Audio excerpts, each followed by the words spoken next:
الحمد للہ رب العالمین والعاقبۃ للمتقین والصلاة والسلام علی سید الانبیاء والمرسلین وعلی آلہ واصحابہ اجمعین، اما بعد فاعوذ باللہ من الشیطان الرجیم، بسم اللہ الرحمن الرحیم۔ عن جابر بن سمرات قال قال النبي صلى الله عليه وسلم إذا صلى الفجر قعد في مصلاه حتى تطلع الشمس، صدق الله العظيم۔ بلغ العلا بكماله كشف الدجى بجماله حسنت جميع خصاله صلوا عليه وآله۔ برادران اسلام، آج ہم نماز اشراق پر گفتگو کریں گے۔ نماز اشراق کیا ہے، اس کی کتنی رکعتیں ہیں اور اس کا وقت کون سا ہے اور اس کی اہمیت کیا ہے۔ اللہ تعالی ہمیں حق بات کہنے اور اس پر عمل کرنے کی توفیق عطا فرمائے، اور اس نماز کی افادیت کو سمجھنے کی توفیق عطا فرمائے، اور اس کو ہمیں پڑھنے کی توفیق عطا فرمائے۔ نماز اشراق سورج بلند ہونے پر 2 رکعت ہے۔ اس کی 4 رکعتیں بھی پڑھنا درست ہے۔ اس کا وقت طلوع آفتاب کے 20 منٹ بعد شروع ہوتا ہے اور سورج کے اچھی طرح روشن ہونے تک رہتا ہے۔ اس کی نیت یوں کریں کہ نیت کی میں نے 2 رکعت نماز اشراق برائے بندگی اللہ تعالیٰ کے، منہ میرا طرف کعبہ شریف کے، اللہ اکبر۔ زاہدوں اور عابدوں نے اس نماز کو بہت اہمیت دی ہے۔ اکثر اللہ والوں کے معمول میں یہ نماز بڑی پابندی سے شامل رہی ہے۔ اس نماز کی فضیلت کے بارے میں حضور نبی مکرم صاحب الاولاق صلی اللہ تعالی علیہ وآلہ وسلم کے ارشادات میں ابھی آپ کے سامنے بیان کرتا ہوں۔ نماز اشراق پڑھنے والے کے لیے حضور علیہ الصلوۃ والسلام نے گناہوں کی مغفرت کی بشارت دی ہے۔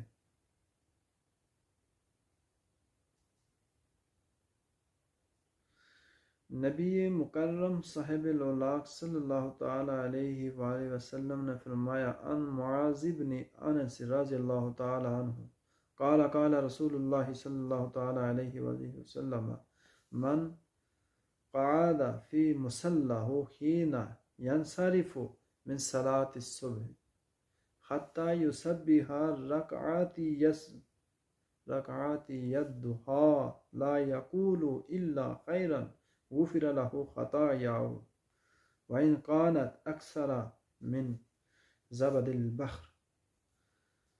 حضرت معاذ ابن انس رضی اللہ تعالی عنہ سے روایت کرتے ہیں کہ رسول اللہ صلی اللہ تعالی علیہ وآلہ وسلم نے فرمایا کہ نماز فجر سے فارغ ہونے کے بعد جو شخص مصلی پر بیٹھا رہے، اس کے بعد 2 رکعتیں پڑھ کر مصلی سے اٹھے اور ان دونوں نمازوں کے درمیان سوائے اچھی بات کے اور کچھ نہ کہے تو اس کے گناہ معاف کر دیے جاتے ہیں، اگرچہ سمندر کی جھاگ سے زیادہ ہی کیوں نہ ہوں۔ اس سے مراد اشراق کی نماز ہے۔ ابو داؤد شریف میں یہ حدیث موجود ہے، اور ترمذی شریف میں جو حدیث ہے کہ حضور صلی اللہ تعالیٰ علیہ وآلہ وسلم عموماً نماز اشراق ادا کر کے ہی مسجد سے دولت خانہ پر تشریف لے جاتے، لہذا اس سنت پر عمل کرنا بڑی سعادت کی بات ہے۔ تو ترمذی شریف میں جو حدیث مبارکہ جو میں نے ابھی تلاوت کی تھی وہ ہے، ان جابر بن سمرات قال کان نبی صلی اللہ تعالی علیہ وآلہ وسلم اذا صلی الفجر قعد فی مصلاه حتی تطلع الشمس۔ حضرت جابر بن سمرہ رضی اللہ تعالیٰ عنہ فرماتے ہیں کہ نبی اکرم صلی اللہ تعالیٰ علیہ وآلہ وسلم نے ارشاد فرمایا کہ نماز فجر کے بعد طلوع آفتاب تک اپنے مصلی پر نبی کریم علیہ السلام بیٹھے رہتے تھے۔ یہی بات ایک اور حدیث میں یوں بھی مروی ہے حضرت عبداللہ بن عمر رضی اللہ تعالیٰ عنہ سے روایت ہے کہ رسول اللہ صلی اللہ تعالیٰ علیہ وآلہ وسلم نماز فجر ادا فرما کر اپنی جگہ سے نہیں اٹھتے تھے یہاں تک کہ اشراق کی نماز کا وقت ہو جاتا، یعنی سورج نکل آتا۔ حضور نبی مکرم صاحب اللہ صلی اللہ تعالیٰ علیہ وآلہ وسلم نے ارشاد فرمایا تھا کہ جو شخص صبح کی نماز پڑھ کر اسی جگہ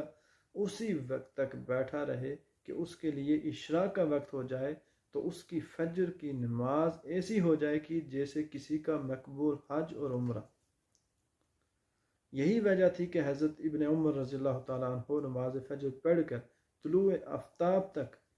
وہیں بیٹھے رہتے تھے۔ جب ان سے اس قیام کی وجہ دریافت کی گئی تو انہوں نے فرمایا میں سنت کی پیروی کرنا چاہتا ہوں۔ اور پھر ترمذی شریف میں ایک دوسری حدیث ہے، حضرت انس رضی اللہ تعالیٰ عنہ سے روایت ہے کہ نبی مکرم صاحب اللہ صلی اللہ تعالیٰ علیہ وآلہ وسلم نے فرمایا کہ جو شخص صبح کی نماز باجماعت پڑھ کر طلوع آفتاب تک بیٹھا اللہ کا ذکر کرتا رہا، پھر 2 رکعت نماز ادا کی، اس کے لیے پورے حج اور عمرے کا ثواب ہے۔ حضرت انس رضی اللہ فرماتے ہیں کہ حضور نے 3 بار لفظ تامتن یعنی پورا فرمایا۔ حضرت حسن رضی اللہ تعالیٰ عنہ کا قول ہے کہ میں نے خود سنا کہ رسول اللہ صلی اللہ تعالیٰ علیہ وآلہ وسلم فرما رہے تھے کہ جو شخص فجر کی نماز مسجد میں پڑھ کر وہیں بیٹھا طلوع آفتاب تک اللہ کا ذکر کرتا رہے اور طلوع آفتاب کے بعد اللہ تعالیٰ کی حمد و ثنا کر کے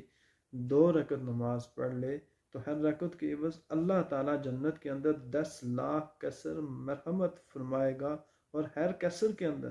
10 لاکھ حوریں ہوں گی اور ہر حور کے 10 لاکھ خادم ہوں گے، اور اللہ تعالیٰ کے حضور میں وہ اوابین میں سے ہوگا۔ غنیۃ الطالبین میں ہے، اور غنیۃ الطالبین کے صفحہ نمبر 491 491 پہ ہے کہ حضرت ابن عباس رضی اللہ تعالیٰ عنہ سے روایت ہے کہ رسول مکرم صاحب اللہ صلی اللہ تعالیٰ علیہ وآلہ وسلم نے فرمایا جو شخص جماعت کے ساتھ فجر کی نماز پڑھ کر سورج نکلے تک وہیں بیٹھا رہے، پھر طلوع آفتاب کے بعد 4 رکعتیں مسلسل پڑھے، اور پہلی رکعت میں سورہ فاتحہ اور 3 بار آیت الکرسی اور 7 بار سورہ اخلاص، دوسری رکعت میں سورہ فاتحہ کے بعد والشمس والضحیٰ 1 بار، تیسری رکعت میں سورہ فاتحہ اور والسماء والطارق 1 بار، اور چوتھی رکعت میں سورہ فاتحہ کے بعد 1 بار آیت الکرسی اور 3 بار سورہ اخلاص پڑھے تو اللہ تعالیٰ اس کے پاس 70,000 فرشتے بھیجے گا، یعنی ہر آسمان سے 10 فرشتے، اور ہر فرشتے کے پاس بشتی خوان اور بشتی رومال ہوں گے۔ یہ فرشتے ان خوانوں میں اس نماز کو رکھ کر رومال سے ڈھانپ کر اوپر لے جائیں گے۔ یہ فرشتے فرشتوں کی جس جماعت کے قریب سے گزریں گے تو وہ فرشتے اس نمازی کے لیے مغفرت طلب کریں گے۔ جب اللہ تعالیٰ کے حضور میں یہ خوان رکھے جائیں گے تو اللہ تعالیٰ فرمائے گا اے میرے بندے، تو نے میرے لیے نماز پڑھی اور میری عبادت کی، اب تو اثر نو عمل کر، تیرے پچھلے گناہ میں نے معاف کر دیے ہیں۔ یہی نماز اس روایت کی تشریح ہے کہ جس میں رسول اللہ صلی اللہ تعالیٰ علیہ وآلہ وسلم نے اللہ تعالیٰ کا یہ قول نقل فرمایا تھا کہ اے ابن آدم، میرے لیے شروع دن میں 4 رکعت پڑھ جو آخر دن تک تیرے لیے کافی ہیں۔ اللہ تعالیٰ ہمیں بھی نماز اشراق پابندی کے ساتھ پڑھنے کی توفیق عطا فرمائے۔ وآخر دعوانا ان الحمد للہ رب العالمین۔